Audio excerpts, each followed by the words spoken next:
Social media పోస్టులకు తనకు వచ్చిన నోటీసుల మీద ఇంకో వీడియో విడుదల చేసిన డైరెక్టర్ రామ్ గోపాల్ వర్మ. సోషల్ మీడియాలో కామెంట్ చేసే వాళ్ళని అరెస్ట్ చేయాలి అంటే 80 to 90% మంది జైల్లోనే ఉంటారు.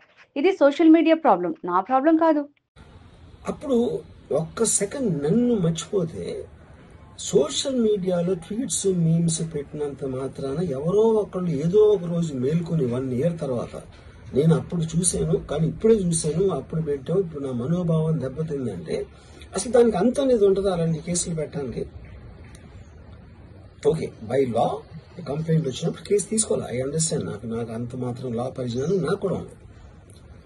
కానీ అది మీరు సీరియస్ గా తీసుకుంటే, ఒక యూనిఫామ్ డిస్పారిటీ లేకుండా, డిస్క్రిమినేషన్ లేకుండా మీరు అందరినీ సీరియస్ గా తీసుకుంటే ఒక అంటే మొత్తం సోషల్ మీడియా మొత్తం జైల్లో ఉంటుంది, అట్లీస్ట్ 80 to 90%. ఎందుకంటే సోషల్ మీడియాకి వచ్చేదే దానికోసం, ఎవరైనా సరే వచ్చేది ఫైనల్ గా.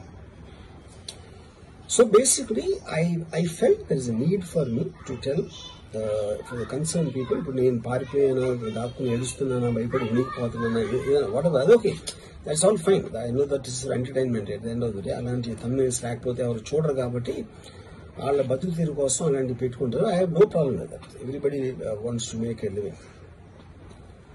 But on the larger picture I want to say this one thing.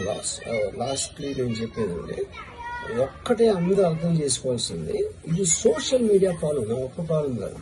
That is what I will request everyone to understand, including if at all ఎవరన్నా దీన్ని పని కట్టుకుని ఇది చేసే మనుషులు ఎవరన్నా ఉన్నా కూడా, ఉన్నారని నేను చెప్పట్లేదు, I don't jump the gun.